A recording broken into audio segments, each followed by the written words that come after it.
Hirakud dam ବିଶ୍ୱର ଦୀର୍ଘତମ dam ଭାବରେ ପରିଚିତ। ଏ ହୀରାକୁଦ ଡ୍ୟାମ 1947 ରେ ଆରମ୍ଭ ହୋଇ 1957 ରେ ଶେଷ ହୋଇଥିଲା। ଓଡ଼ିଶାର ବରନଦୀ ଉପରେ ଏ ଡ୍ୟାମ ତିଆରି କରାଯାଇଥିଲା।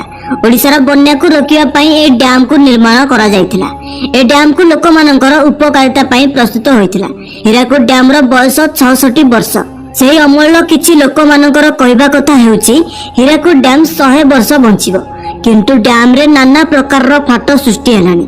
ଦର୍ଶକ ବନ୍ଧୁ, ମହାପୁରୁଷ ଅଚ୍ୟୁତାନନ୍ଦ 600 ବର୍ଷ ପୂର୍ବେ ଲେଖିଛନ୍ତି, କଳି ଶେଷରେ ସବୁଠାରୁ ବଡ଼ ବନ୍ଧ ଭାଙ୍ଗିବ, ଯାହାକୁ ଆମେ ହୀରାକୁଦ ବନ୍ଧ ନାମରେ ଜାଣିଛେ।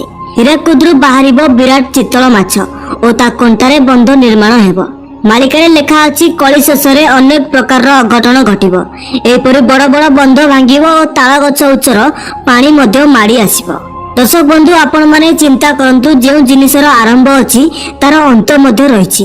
ହୀରାକୁଦ ବନ୍ଧର ମଧ୍ୟ ସେହିପରି ଅନ୍ତ ରହିଛି। ଯଦି ସମୟ ଥାଉ ଥାଉ ତାକୁ ଠିକରେ ମରାମତି ନ କରାଯାଏ, ତେବେ ଭବିଷ୍ୟତରେ ଭୟଙ୍କର ବିପଦକୁ ସାମ୍ନା କରିବାକୁ ପଡ଼ିବ। ମୁଁ ଏକଥା କାହିଁକି କହୁଛି ନା, ବିପଦ କେବେ କହିକି ଆସେ ନାହିଁ, ହଠାତ୍ ଆସି ପହଞ୍ଚି ଯାଇଥାଏ। ଆଖି ଖୋଲିବା ବେଳକୁ ଆଉ କିଛି ବି ନଥାଏ, ସବୁ କିଛି ଶେଷ ହୋଇଯାଇଥାଏ। ଦର୍ଶକ ବନ୍ଧୁ, ଯଦି ହୀରାକୁଦ ଭାଙ୍ଗିଯାଏ, ତେବେ ଓଡ଼ିଶାର 13ଟି ଜିଲ୍ଲା ପୁରା ଜଳମଗ୍ନ ହୋଇଯିବ। ଏହାର ଅର୍ଥ ଅଧା ଓଡ଼ିଶା ପାଣିରେ ଭାସିଯିବ। ଖବର ଅନୁଯାୟୀ ହୀରାକୁଦ ବନ୍ଧରେ ହେଲାଣି ଅନେକ ଫାଟ, ଯାହାକୁ ବନ୍ଦ କରିବାକୁ ହେଉଛି ଅସୁବିଧା। ମାଳିକାରେ ମଧ୍ୟ ବର୍ଣ୍ଣନା କରାଯାଇଛି, ଏତେ ପାଣି ହେବ ଯେ 22 ପାହାଚରେ ଖେଳିବ ମୀନ ଏବଂ ପତିତ ପାବନ ବାନାକୁ ପାଣି ଛୁଇଁବ। ଦର୍ଶକ ବନ୍ଧୁ, ମାଳିକାର କଥାକୁ ଟିକେ ଧ୍ୟାନ ଦିଅନ୍ତୁ। ମାଳିକାରେ ମହାପୁରୁଷ ଲେଖିଛନ୍ତି, ଚିତଳ ମାଛ ଯେ ବାହାରି ନ ଯିବ, ସାରଳା ଦର୍ଶନ କରି ପ୍ରାଣ ଯେ ହାରିବ। ଅର୍ଥାତ୍ ହୀରାକୁଦ ବନ୍ଧ ଭାଙ୍ଗି ସେଥିରୁ ଏକ ବିରାଟ ଚିତଳ ମାଛ ବାହାରିବ ଓ ତାହା ଜଗତସିଂହପୁର ମା ସାରଳାଙ୍କୁ ଦର୍ଶନ କରି ଏହା ଛତିଆ ବଟରେ ପ୍ରାଣ ହାରିବ। କଳିଯୁଗ ଶେଷରେ କିଛି ଏହିପରି ହେବ ବୋଲି ଲେଖିଛନ୍ତି ମହାପୁରୁଷ।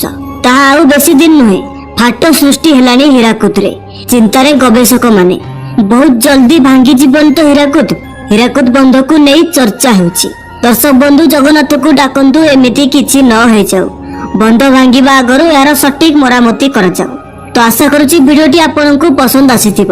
ଭିଡ଼ିଓଟି ଯଦି ଆପଣଙ୍କୁ ଭଲ ଲାଗିଛି, ଲାଇକ୍ କରିବା ସହିତ ଚ୍ୟାନେଲକୁ ସବସ୍କ୍ରାଇବ କରିବାକୁ ମଧ୍ୟ ଭୁଲିବେ ନାହିଁ ଓ କମେଣ୍ଟରେ ଜୟ ଜଗନ୍ନାଥ ବୋଲି ଲେଖି ଦିଅନ୍ତୁ।